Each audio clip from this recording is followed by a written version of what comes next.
নির্বাহী ম্যাজিস্ট্রেট উর্মির মার একটা বক্তব্য দেখলাম। বক্তব্যটা সুন্দর। এখন প্রশ্ন হলো যে এখন এই মেয়ের কারণে তো ফ্যামিলিটা বেশ ভোগান্তি পোহাতে হবে। তার বিরুদ্ধে মামলা হবে। এই যে ইতিমধ্যে মানহানির মামলা হয়েছে, এই মানহানির মামলায় নিশ্চয়ই তার ফেভারে আসার কোনো কারণ নাই, কারণ সে বেশ অন্যায় করছে, অধ্যত্ব দেখাইছে। সরকারি চাকরিতে থেকে এসব কথা বলা ঠিক না, যে কাউন্টডাউন শুরু হয়ে গেছে মহাশয়, প্রধান উপদেষ্টাকে এইভাবে বলতে পারে কেউ?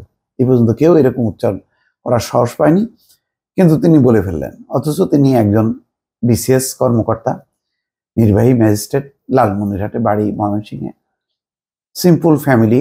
বাবা রিটায়ার্ড, সরকারি কলেজেই চাকরি করতেন, তার মা এখনো শিক্ষকতা করেন। একটা শিক্ষিত পরিবার। আমি কোন গণমাধ্যমে দেখলাম তার ছোট ভাই একটা জার্মানিতে পড়াশোনা করে। সে নিজেও খুবই মেধাবী এবং সিলেট শাহজালাল বিজ্ঞান ও প্রযুক্তি বিশ্ববিদ্যালয়ে সায়েন্স, কম্পিউটার সায়েন্স নিয়ে পড়াশোনা করছে। তার অবয়ব দেখলে তার যে এই যে চিন্তা চেতনা, এটা অবাক লাগে।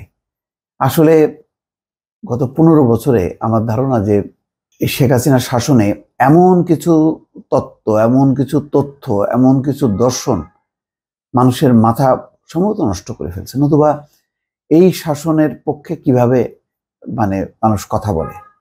তবে যদিও শেখ হাসিনার শাসন নিয়ে তিনি কথা বলেননি, তিনি বলছেন একটা মৌলিক মুক্তিযুদ্ধ, স্বাধীনতা, এটা সমর্থন করা যায়।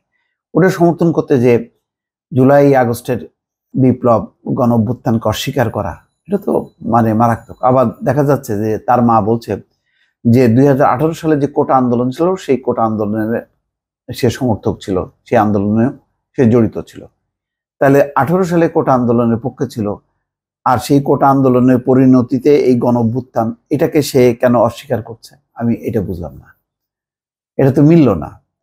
তারপরে মুক্তিযুদ্ধকে আমি মানছি, সম্মান করছি, 15ই আগস্ট, জাতির জনক, বঙ্গবন্ধু, সব ঠিক আছে, তুমি মানো, কিন্তু পাশাপাশি তুমি এটাকে কিভাবে অস্বীকার করলা? এই গণ অভ্যুত্থান, আবু সাইদকে আবার বলতেছো সন্ত্রাসী।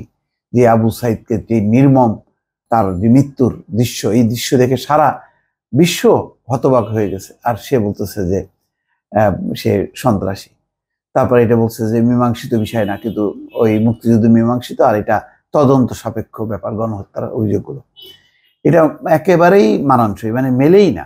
এই যে তাপসী, তাবস্সুম, তার মেয়ের আজকে বক্তব্য দেখে খারাপই লাগলো। দেখেন, তার মেয়েকে, মা কিন্তু ঠিকই বলছে, উর্মির মা নাসরিন জাহান বলছেন, আমার মেয়ে চাকরির বিধি লঙ্ঘন করেছে, এটা তার ঠিক হয়নি, এটা একটা বড় অপরাধ, সব জায়গাতেই চাকরি বিধি মানতে হবে। সেই মা কিন্তু ঠিকই বুঝলো, কিন্তু মেয়েটা বুঝলো না। গতকাল রাতে মুঠোফোনে তাপসী, তাবাসসুম, উর্মির মা নাসরিন জাহানকে নিজের মেয়ের বরখাস্তের বিষয়ে জানতে চাইলে তিনি এসব কথা বলেন।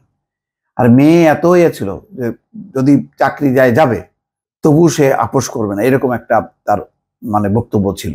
ভালো, এই সত্যের পক্ষে, ন্যায়ের পক্ষে এই ধরনের সাহসটা ভালো, কিন্তু এটা তো পুরোটাই হলো একটা অসত্য এবং ভুল ধারণার উপর ভিত্তি করে। নাসরিন জাহান বলেন, আমরা যুদ্ধ করি নাই, যুদ্ধ দেখি নাই, যে যুদ্ধ হয়েছে সেটা ইতিহাস, ইতিহাসকে অস্বীকার করার উপায় নেই। আমরা আমাদের মা বাবাকে অস্বীকার করতে পারবো কি?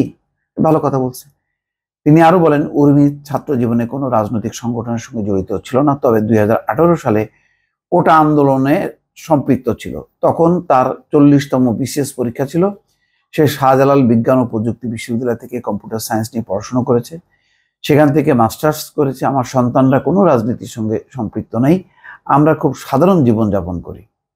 উর্মির মা নাসরিন জাহান বর্তমানে হাজী কাশেম আলী মহিলা ডিগ্রি কলেজ, মুক্তাগাছায় গণিত বিভাগের সহকারী অধ্যাপক হিসেবে কর্মরত। আল্লাহ জানে এখন এই মায়ের কারণে মা না আবার আক্রান্ত হয়, তার চাকরি নিয়ে টানাটানি পড়ে কিনা। এটা হয়নি। তারপরে বলছে সাংবিধানিক ভিত্তিহীন অন্তর্বর্তী সরকারের প্রধান। সাংবিধানিক ভিত্তি তুমি সরকারটাকে অস্বীকার করতেছো। এই সরকার তো গণ অভ্যুত্থান, গণ অভ্যুত্থানের তো কোনো সংবিধানে লেখা থাকে না, কিন্তু গণ অভ্যুত্থানটা নিজেই একটা সংবিধান। তো আমার ধারণা যে তার কনসেপ্টে, তার ধারণা, চিন্তায়, চেতনায় যথেষ্ট রকম ডিফল্ট আছে। আবার একটা ছবি দেখলাম যে সেই জাফর ইকবাল স্যারের সাথে, সেই জাফর ইকবাল তো এখন গর্তে লুকাইছে, তার সাথে, যাক সেটা বড় কথা না। জাফর ইকবাল স্যার শাহজালাল বিশ্ববিদ্যালয়ের শিক্ষার্থীদের কাছে প্রিয় ছিল, তবে আবার আন্দোলন সেই নিয়ন্ত্রণ করে যেভাবে এক ধরনের প্রতারণা করলো, এটাও অনুচিত। দাবি আদায় হলো না, কিন্তু সে আন্দোলন থেকে নিবৃত্ত করলো ঢাকা থেকে। যে যাক, সব মিলায় একটা দুর্ভাগ্যের মধ্যে পড়লো পুরো পরিবারটা, এখন নাজেহাল হবে, এই ব্যাপারে কোনো সন্দেহ নেই। দর্শক ভালো থাকবেন, আল্লাহ হাফেজ।